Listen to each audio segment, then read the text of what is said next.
Hi there, this is Dr. Evan Osar with the Institute for Integrative Health and Fitness Education. Welcome to this edition of Integrative Movement Insider, where we're discussing thoracic mobility and helping your older clients develop and maintain thoracic mobility. And I'm joined by my friend, colleague, and co-worker, Sarah Fisher, who's an integrative movement specialist here in our own clinic.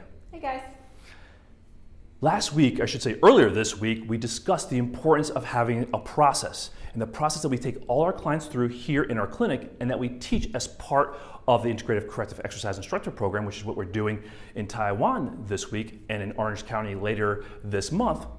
It's a very specific process to help us identify our clients' non-optimal and inefficient posture and movement habits, because then we use our corrective exercise strategy to help them develop a more optimal and efficient posture and movement strategy. And that's essentially what your corrective exercises should be doing, is helping your client create those more optimal and efficient habits that they need to then, the third step of the process, is integrate into the fundamental movement patterns. Now, one of the patterns we teach all our older clients, I should say almost all our older clients, is the hip hinge pattern, because the hip hinge is key to most lower extremity patterns. Squats, lunges, stepping, and definitely deadlifting and lifting from the floor, because our clients need to get down to the floor, and most of them will not squat or lunge very well, especially as they get older. So the hip hinge is one of the most effective ways to get down to the floor while protecting the spine and also sparing the knees for clients that have knee issues. Now, we set up the hip hinge pattern last edition of Integrative Movement Insider with our supported hip hinge pattern, because the supported hip hinge pattern also will help you develop or determine where your client's range of motion is, their true range of motion.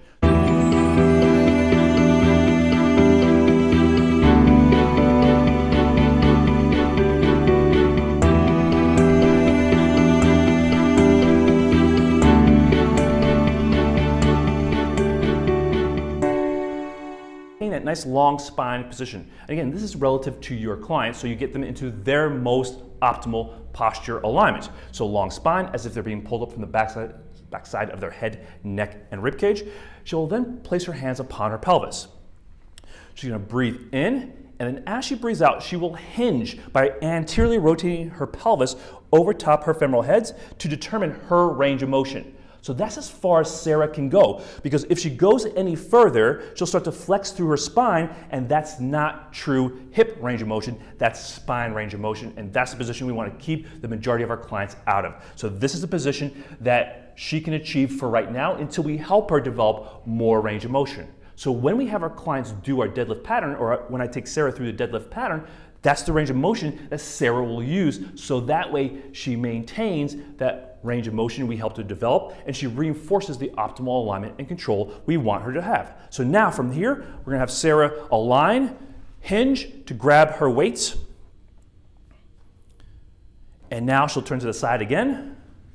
And now, same idea, long spine, she'll go through her hip hinge pattern, creating that anterior pelvic rotation of her pelvis, and it's in her entire thoracolpelvic cylinder that's rotating anteriorly. She'll keep the weight close to her thighs, lengthening out through her spine. She should feel no discomfort or any stress on her low back. She should be lengthening here and feeling it mostly in her glutes and hamstrings when she's doing this well. She'll come back up to the upright position, and then she'll hinge as she goes back into the deadlift position, and then she'll come back up, working through the range of motion, and you're monitoring your client to make sure that they work through their true range of motion, that they're not compensating by overly flexing the spine, that they truly are getting the anterior pelvic rotation, which is ultimately rotation of the entire thoracolpelvic cylinder over top the hip joints. And that's how you really become that specialist that your current clients need and want, and your potential clients will seek out, because you have a strategic process that you take your clients through, from the assessments to your corrective exercises, and then integrating those more optimal and efficient habits into those fundamental movement patterns: the squatting, lunging, bending, rotating, pushing, pulling, gait, balance, and carry. And it's the same strategy we use with all our clients here in our clinic, and that's really what helps differentiate our approach from most of the approaches that are out there.